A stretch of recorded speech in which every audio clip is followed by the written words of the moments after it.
Barcelo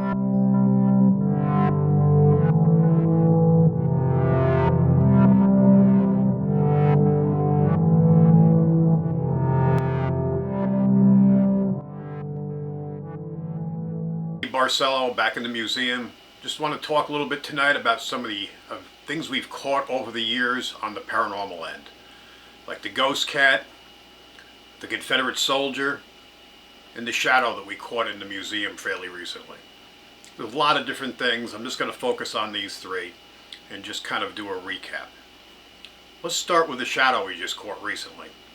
We did an investigation in the museum here, which we have all kinds of crazy activity. We've been in the museum a little over a year. It's been multiple things here: church, honky tonk, mattress store, laundromat, package store, you name it, car dealership. We get weird voices in here, the voice of a little girl, we get banging. Well, the other night we did an investigation. We've done quite a few. I decided to just let a lot of cameras run. And then I did an investigation by myself, and I got some voices and some other things. But I got this creepy shadow in the back room. Let me show you. It kind of creeps up around the corner. It's very low to the floor. You basically see a head with a scrawny neck and a little bit of shoulders, almost childlike. And it kind of peers around the corner and ducks back in. Check this out.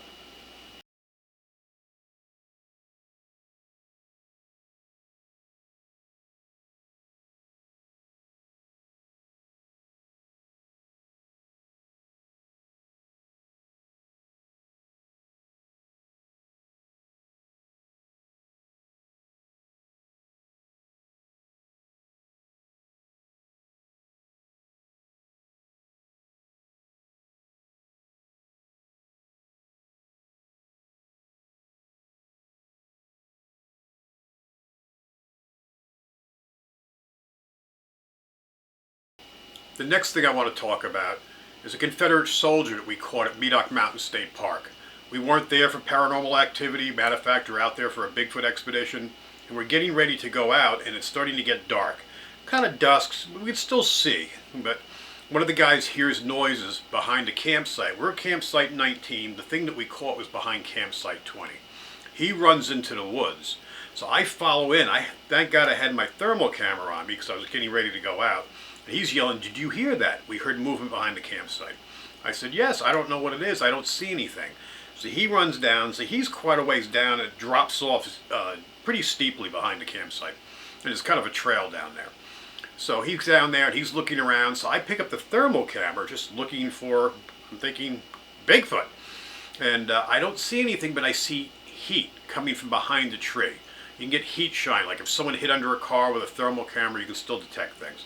And all of a sudden this thing steps out from behind the tree, and I see this thing, humanoid, standing there. So I'm yelling down to the other gentleman.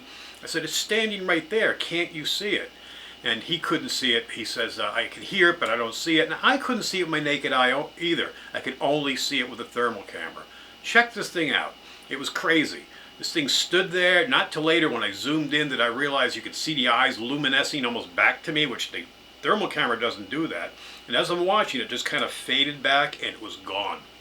But you can see the strap. It looks almost like a backpack on, almost like something sticking up behind it, like a rifle. And the head looks flat like it's got a hat on. Really creepy. Check this out. Let us know what you think.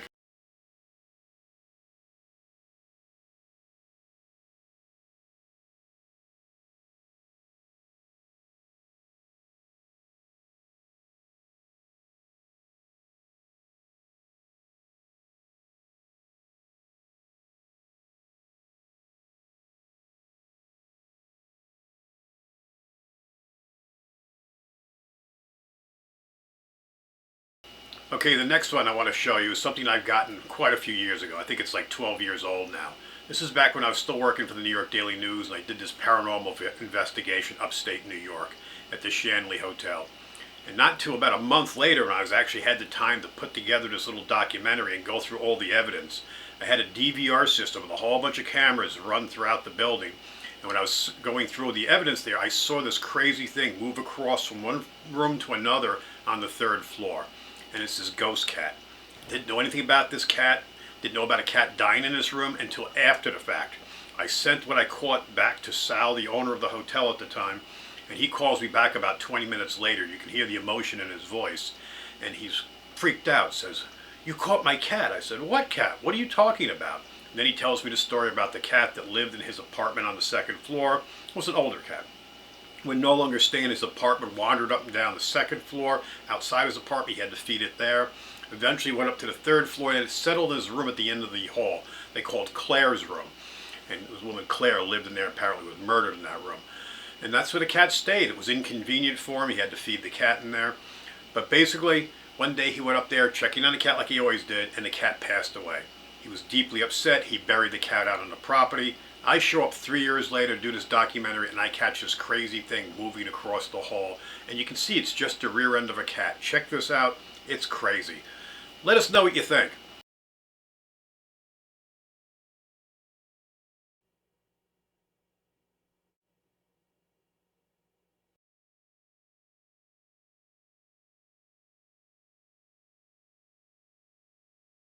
Listen, thanks for watching these things. We're going to do lots of little short videos like this, bring you back the best of everything we've been doing along the years.